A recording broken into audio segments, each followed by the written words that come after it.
What's up, everybody? Welcome back to FPL Fantasy. Here on the channel today, we wanted to bring some information on the top 10K for game week 22. I know a lot of people are very interested in the top 10K just to see where they sit, where they fit within the top 10K teams. Doc usually puts out top 10K tweets. People love interacting with them, love seeing that data. So before we move on, I want to say make sure that you don't forget to like, subscribe, leave a comment, and as we go through the video here, figure out where your team kind of matches with the top 10K, and don't forget to leave a comment about how many players that you have that are similar to the top 10K. Doc, would you like to introduce yourself?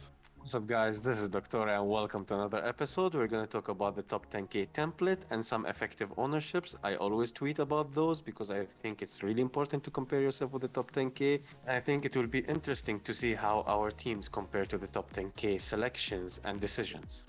All right.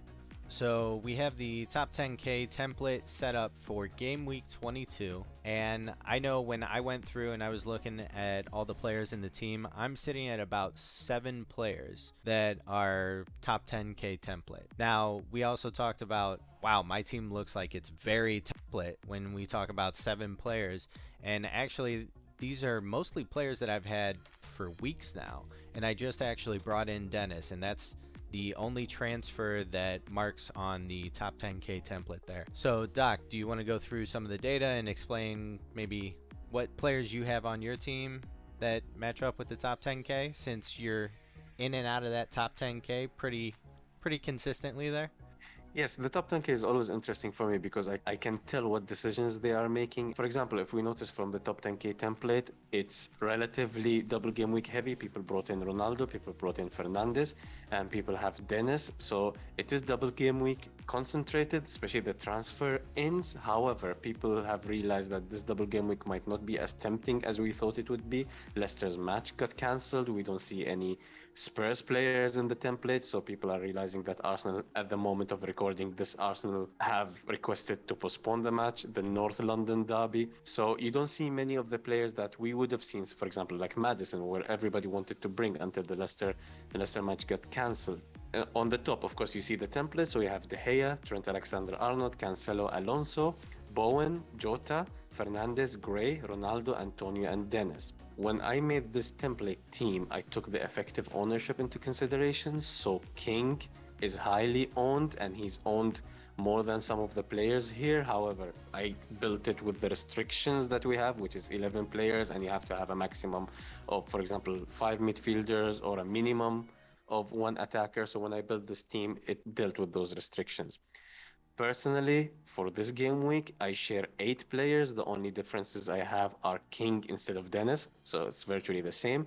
I have Watkins, who I kept, so it's Ronaldo that I don't have, and I have Watkins, so I'm really scared from Ronaldo, especially he has 110% effective ownership. So if you own Ronaldo, which I don't, but if you own Ronaldo, and you didn't captain him, you would want him to blank, especially if you're around the top 10K, because you will actually drop rank if he scores, so you would like him to blank. So imagine myself, I'd like him to totally blank, although I'm a United supporter, so I would like Fernandes, who I captained, Bruno Fernandes, as actually said in Portuguese, I would assume, to score highly. He's actually a differential for me. Joe? Yeah, actually something that was kind of interesting I saw in a tweet, and I didn't get a chance to put it on our slide, but there was a tweet that mentioned in the top 50, now I know we're dealing with top 10K, but in the top 50 players in the game right now, Ronaldo was actually captained by 26 of those people. And the next highest, I believe, was Bruno Fernandes at 11. 11 managers ended up deciding to give Bruno the armband. So Ronaldo is a very popular pick. But yeah, like you said, if you own Ronaldo or you don't own Ronaldo, you're probably sitting there holding your fingers, hoping some games get postponed for him, or he doesn't end up banging like everybody expects him to. Well, there are some rumors that he will probably not feature in the first game, or he might be on the bench. That's one of the reasons I was swayed from bringing him in. He was in my plans. I was singing lyrics about bringing him in during the whole 2 weeks building Yeah. up to the double game week, and then the injury news came out and the possibility of him not starting the first match. He probably will do very well versus Brentford if he plays versus Brentford. It's something I have to sit and worry about. However, I had to go with my gut, and I thought Fernandez is more guaranteed minutes. Famous last words.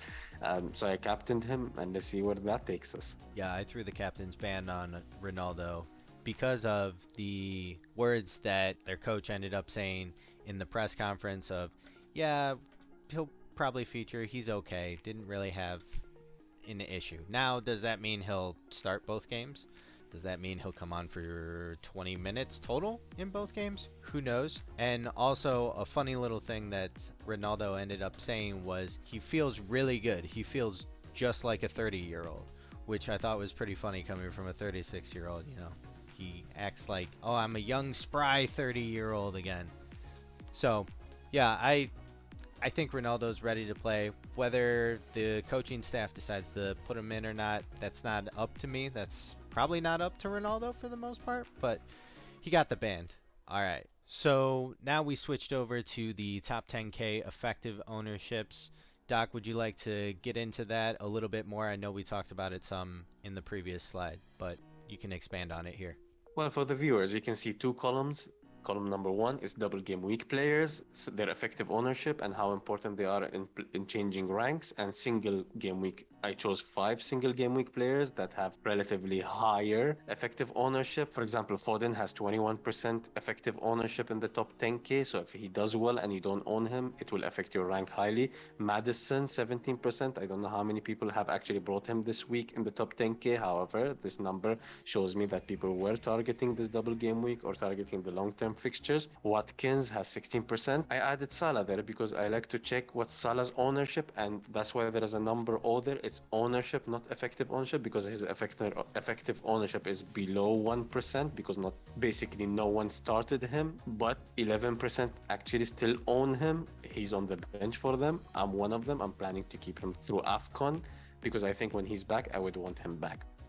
There are interesting numbers for the double game weekers on the left-hand side on the table, and we can see Tony, for example, is owned by 2.6%. However, Kane is owned by 19%, still owned by 19%, so they will be very unhappy if the Arsenal match got postponed. Lucas Moura, so we can see those numbers. For example, Alonso is owned by 44%, however, Rudiger is owned by 14%. So Chelsea defense has been a target, although they have not really kind fixtures, even in the long term with some blanks, but people have opted to start them for this double game week. Joe? Yeah, I agree with everything that you ended up saying there. I also wanted to say that I think that it's really awesome to see the effective ownership in these top teams and some of these players that like Alonso. It's ridiculous that Chelsea has 2 blanks coming up. They have a tough schedule.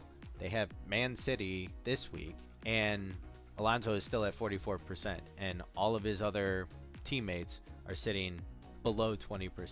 So it's an interesting little insight to see kind of what's going through the minds of the top 10K there.